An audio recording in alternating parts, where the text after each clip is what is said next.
Have you ever had high expectations and then when they failed to materialise you became angry and it was over something really trivial? How do you rectify the situation? Take a look at Naaman in the book of 2 Kings chapter 5 and we'll see if there's an answer there. Scene 1 introduces us to the characters in the background. Naaman is a military general, the right-hand man of the king. He had everything he could possibly want: power, prestige, and position. But he also had a problem: his pride. To make matters worse, he was dying. He was a leper, and this was completely out of his control. On one raid into Israel, he had brought back a captive Israelite girl to serve in their household, and she holds the key to, and indeed the answer to, my question. Living in the same house, she sees the distress on Naaman's wife's face and hears of her despair for Naaman and his future. The servant girl shares that there's a man in her home country who hears from God, and she's convinced that this man can heal Naaman. The little girl was in the middle of the situation. She hears and she speaks out. How many times do we keep silent, refusing to believe that the God of miracles who we serve may not do a miracle in our particular situation? Friends, you and I are people of faith, so let's walk by faith. If we do nothing, nothing will happen. If we say nothing, nothing will happen. But if we speak out, then something just may happen. Scene 2 takes us to Elisha's front door. Elisha is a powerful prophet with a reputation second to none at this time. Naaman's entourage arrives: horses, chariots, 2 treasure chests of silver and gold currency, and 10 changes of new suits. All for Elisha, if he heals Naaman. In the world's view, it must have been like winning the lottery. But a man's currency is not God's currency. In Isaiah chapter 55, it says, God's ways are not our ways, and his thoughts are not our thoughts. Naaman is looking to pay a huge price for his healing. Friend, what value do we place on a healing, or on a life, or even a soul?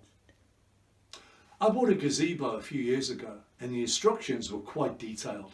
They were in a variety of languages and supposedly simple to follow. Well, I would be the one to challenge that. The Syrian commander stands at Elisha's door, and verse 10 tells us that Elisha sent his servant with simple instructions of what to do. A message for Naaman to go and wash in the Jordan 7 times, and his flesh shall be restored, and he shall be clean. They're pretty simple instructions to follow. However, the advice Naaman is given throws him into a rage. He becomes angry, indignant, and outraged. Well, anger solves every problem, doesn't it? How many of us know that anger never settles anything? He's angry because he has the wrong expectation. And that's revealed to us in verse 11, where Naaman says, I thought he would surely come out to me and stand and call upon the name of the Lord his God and wave his hand over this place and cure me.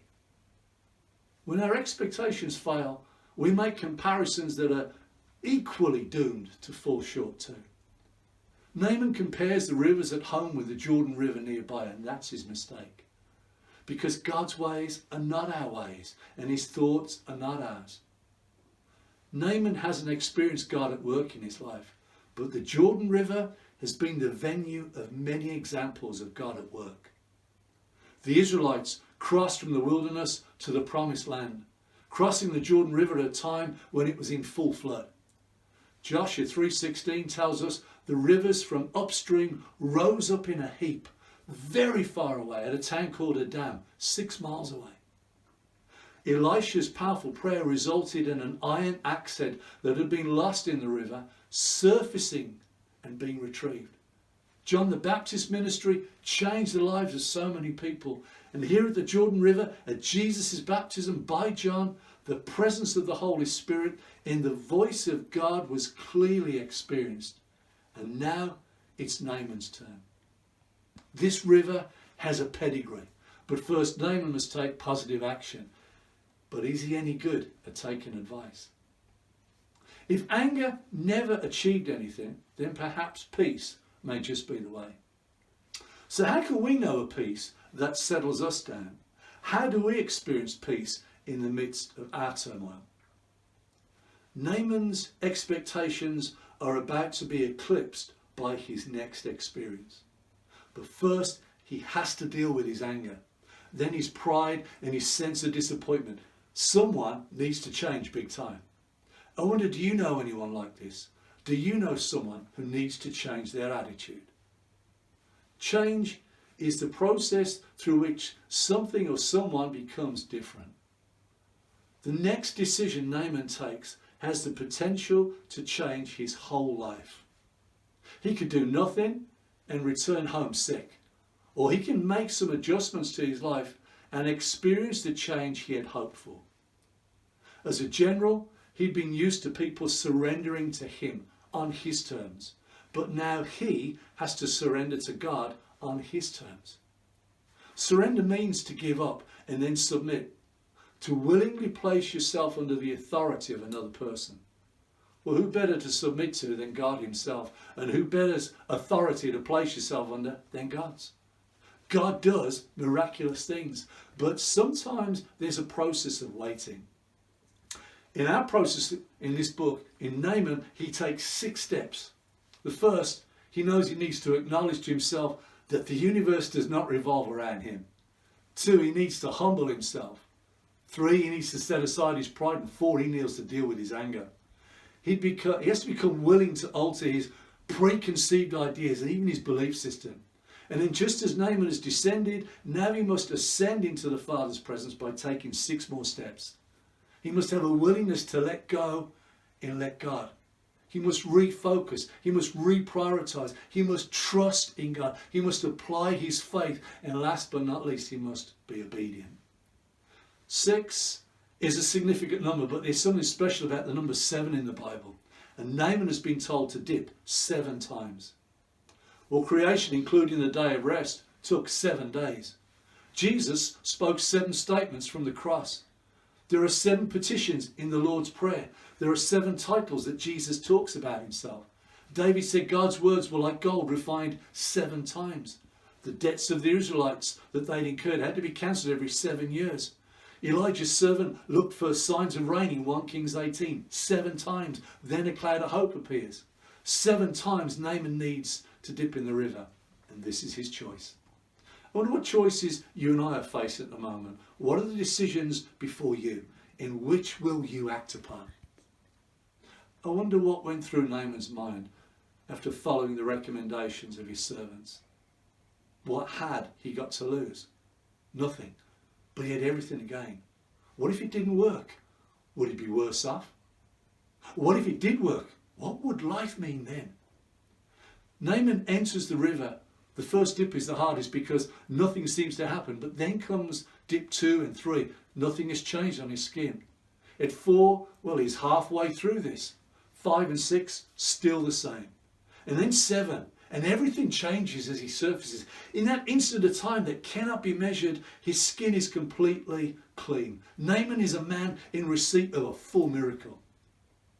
This passage is definitely about the power of God. It's definitely about Elisha's reputation. It's definitely about having good friends. It's about Naaman being prepared to change his attitude and actions. But it's not just Naaman we learn from here. For me, it's about the servant girl. She could have been bitter as anything and kept the advice to herself. She could have been indignant, resentful, and all because of the curved ball that life had thrown at her. But her actions reflect her attitude. She willingly wants to ease the pain of those around her. What about us? Do your actions reflect your attitudes, or does your actions reflect the qualities of our Heavenly Father? If we identify with Naaman, then we have a problem. If we have an anger issue, then we need to lay it before God. If we have an issue about pride, it needs to go. Friend, we need to lay these before God. If we think the universe really does revolve around us, then we need to look up and see God at the center of our universe. If we really believe no one can do without us, then we need to take a look at Christ's example. If we're embittered, if we're critical, if we're indignant, if we're judgmental, then we need to come before God today and let go and let God. Friends, if we reflect the little girl's attitude, we can help change people's lives. There's no better example than Jesus' attitude than in Philippians 2:8. The Apostle Paul writes that he humbled himself by becoming obedient. Verse 9, and God highly exalted him. Jesus wasn't selfish. He didn't cling to the outward glory of the deity. He emptied himself, not of his divinity, but of the outward visible manifestation of it. He didn't consider equality with God something to be grasped. He made nothing of himself. He laid aside his divine privileges and became the servant of God the Father. Jesus, the Christ, gave up the glory and honour of heaven to become one of us. Back in 1987, the boy band Brass had a hit with When Will I Be Famous? Do you remember it? Most people have a dream at one time or another to be famous. Well, let me share with you about a man who is so unfamous. You probably never even heard of his name. But his attitude and actions led to incredible ripples both in time and eternity. It was in Detroit, USA in 1854 that Edward Kimball visited a 17-year-old young man who attended his Sunday school lessons. He was stacking shoe boxes in the stockroom of a shoe shop. His conversation led that lad to accept Christ as Lord. His name was Dwight Lyman Moody. Moody went on to become one of the most powerful evangelists of his century. His attitude and actions made such an impression on the life of the Reverend F.B. Meyer, who in turn made an impact on the life of J. Wilbur Chapman, who inspired Billy Sunday, who challenged the life of Mordecai Ham, and whose message transformed the life of Billy Graham. Millions of people have been inspired to accept Christ as Lord and be assured of the miracle of salvation in their lives. But it all began with a man so unfamous, yet someone whose attitude was Christ-like through and through. And now, it's your turn. How's your attitude, my friend? There may be someone in your life that you know needs a miracle right now. Maybe it's to do with their health. Maybe it's to do with their wealth. Maybe it's to do with their present, or maybe it's to do with their future. But it's up to you whether you humble yourself and offer someone a spiritual lifeline that'll transform their life, their attitudes and their actions. Friends, it's only when you apply this principle by faith into your life, only when you honestly let go and let God, will the power to change lives be fully released in and through you. And when you do this, well, I promise you, friend, that the rest of your days will be the best of your unfamous days. Until we can meet again, may God richly, richly bless